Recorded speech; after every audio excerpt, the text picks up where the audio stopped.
pense que déjà les gens qui ont fait ça n'ont jamais fait de vélo. C'est le sentiment de rouler sur une autoroute en fait, en plein milieu de l'autoroute. C'est un ticket pour le cimetière. C'est criminel. Dans l'épisode d'aujourd'hui, on va vous parler des infrastructures les plus dangereuses pour les cyclistes. Ce qu'on va découvrir là, c'est un top 5 des infrastructures qui nous mettent le plus à risque. Des pistes qui nous font chuter ou qui nous mettent dans des situations de danger à peine croyables. On va aller petit à petit du moins dangereux en numéro 5 au plus dangereux en numéro 1. Et je crois que vous n'êtes pas du tout prêts à découvrir ce qui se trouve en tête de notre classement. En numéro 5 de ce top, les pistes mal entretenues avec des dos d'âne, des boursouflures, des fissures, enfin tout ce qui peut vous faire tomber si vous ne faites pas attention. On pense par exemple à ce trou béant capturé l'hiver dernier au nord-ouest de Paris. Ou bien à cette piste piscine à moitié effondrée dans le 19e arrondissement de Paris.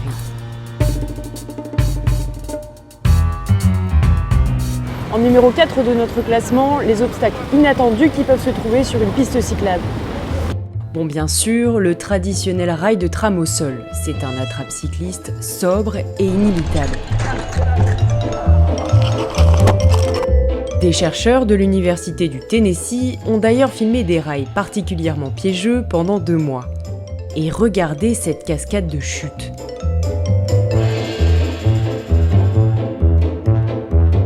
En traçant la piste perpendiculairement au rail, ces accidents ont ensuite pu être évités.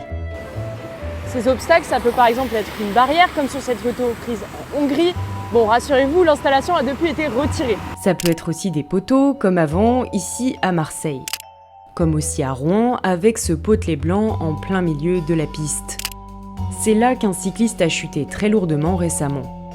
Certains poteaux sont même creux et complètement invisibles, comme ici à Carcassonne. Regardez de plus près. Ouais, il faut le deviner ce poteau. Après un accident, la mairie a affirmé son souhait de les remplacer.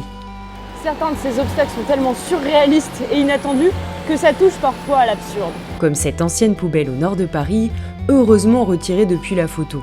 Ou cette ambiance slalom végétal à Montpellier. Ces obstacles, ça peut aussi être des chicanes, comme à Saint-Denis où des demi-sphères en béton mal placées ont provoqué des accidents en série. Et il y a eu tellement de chutes que Le Parisien a décidé d'y consacrer un article en juin 2020. Installées pour empêcher le stationnement des véhicules, ces boules étaient d'abord grises et fondues dans le décor. Puis encore pire, elles ont été repeintes en blanc, avec un effet d'optique très piégeux. Et désormais, elles sont entourées de pleux orange de manière plus définitive.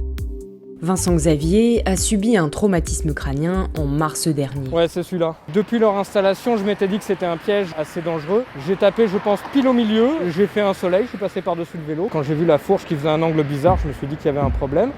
Peu de temps après, plusieurs de ses collègues chutaient également à cet endroit. Et 6 mois plus tard, c'est Florian qui était victime d'une très lourde chute un peu plus loin. Alors ça c'est l'installation comment elle était avant. Donc vraiment invisible. Je me suis dit, c'est vrai que c'est dangereux. Un matin, en allant au travail, en sortie de cette descente, j'ai rien vu venir et je suis venu taper la boule en avant. Donc projection au sol. Tout de suite, le sentiment que ça n'allait pas du tout. J'en suis avec une fracture de la clavicule, avec un gros déplacement. C'est toujours pas encore remis. Pourtant, ce cycliste chevronné connaissait très bien le danger de la piste. J'avais déjà vu les articles d'ailleurs du Parisien sur les gens qui étaient déjà tombés. Et voilà, il a suffi d'une fois où ça m'est arrivé aussi, quoi. Je pense que déjà les gens qui ont fait ça n'ont jamais fait de vélo ou je sais pas. Comment on peut ne pas penser à faire un contraste pour que la boule soit visible? Je considère que je suis pas tombé tout seul. Ça fait longtemps que je roule à vélo et que je suis pas seulement responsable de ma chute. Florian va entamer une procédure au tribunal administratif pour obtenir des dommages et intérêts. De son côté, l'établissement public Pleine Commune qui a construit ces boules s'est engagé à plus consulter les cyclistes et leurs associations pour ses futurs aménagements. En numéro 3 de notre classement, les pistes comme celle sur laquelle je suis en train de rouler, c'est-à-dire une bande cyclable construite à même le trottoir. Ce type d'infrastructure, c'est vraiment la garantie de s'arracher les cheveux toutes les 30 secondes, de nous mettre en danger et surtout de mettre en danger nos amis et voisins les piétons qui sont beaucoup plus vulnérables que nous. Pardon madame. Il y a des enfants sur la piste cyclable. Et s'il y en a bien un que ça agace, c'est lui. Oh là! Stijn van Osteren, porte-parole du collectif Vélo Île-de-France. C'est dangereux de mélanger des piétons et des cyclistes parce que déjà ils sont une vitesse différente, donc ça n'est pas du tout destiné à être mis ensemble. Pour la même raison, on ne met pas les piétons sur la route avec les voitures. Ce sont des cohabitations qui se passent mal. Et regardez, Oh, c'est dangereux ce que vous faites. moi aussi j'ai failli me faire renverser sur une piste construite à même le trottoir. En deuxième position de ce classement, on retrouve les pistes discontinues, c'est-à-dire qui s'arrêtent d'un coup ou qui changent subitement de côté sur la route. Là, c'est une piste qui s'arrête d'un coup à Chambéry. Et au nord de Paris, regardez bien, on a trouvé une autre de ces pistes sans issue. Et là, eh bien rien, ça s'arrête d'un coup. On a le choix de rien, sauf de faire demi-tour. Pas très loin, à Pantin, non seulement cette bande s'arrête, mais en plein dans un pot de fleurs.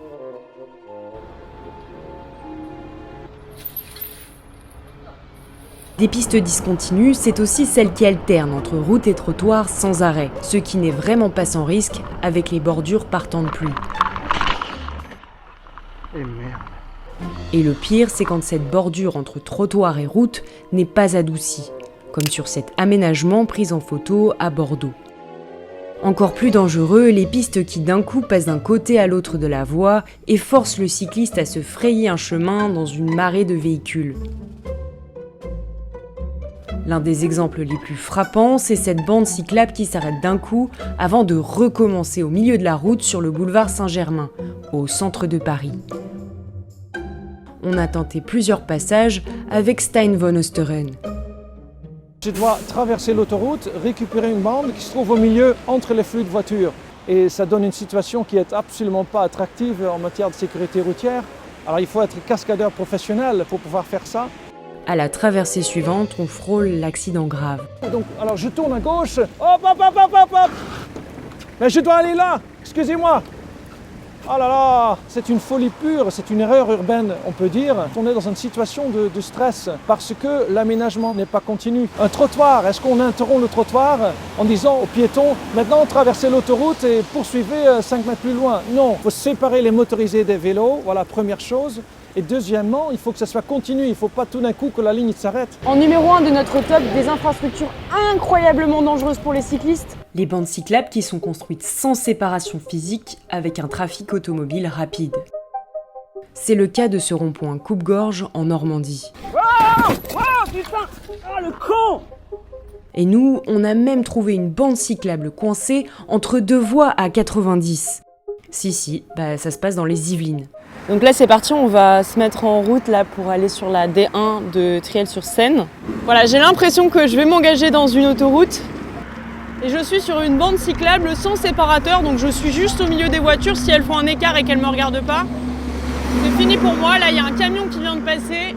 C'est le sentiment de rouler sur une autoroute en fait, en plein milieu de l'autoroute. Les voitures vont à 90 km/h à côté de moi. Vous voyez là le panneau, c'est sans ambiguïté. Et vous allez voir, ça s'empire encore quelques mètres plus loin. Alors là, voilà, je vais être très prudente parce que je suis littéralement en plein milieu en fait. De ceux qui sont à gauche et qui continuent tout droit, et de ceux qui, comme là, arrivent et vont me couper la route à vive allure et qui vont s'insérer. C'est-à-dire que je suis au milieu d'une bretelle d'insertion. Et là, regardez le camion, imaginez, il me touche. C'est un ticket pour le cimetière. Oh, affreux! C'est criminel, vraiment. C'est une mise en danger de citoyens, franchement. Alors, on ne peut pas imaginer pire. Ça, c'est l'enfer. Là, on a créé un enfer pour les personnes qui décident de quitter leur voiture pour se déplacer autrement. Et ça me met en colère parce qu'on a besoin exactement du contraire. Quand je vois ça, je me pose une question.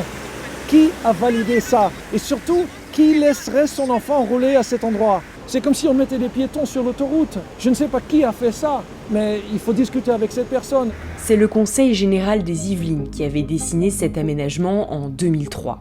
Contacté, le service concerné n'a pas souhaité répondre directement à nos questions. Il précise néanmoins qu'il n'y a eu aucun accident impliquant un cycliste sur ce tronçon et affirme qu'il est bel et bien aux normes. Alors à partir du moment où on va considérer le vélo comme un moyen de transport sérieux, on ne fera plus ça. Au contraire, on va faire de belles pistes cyclables pour que tout le monde ose faire du vélo.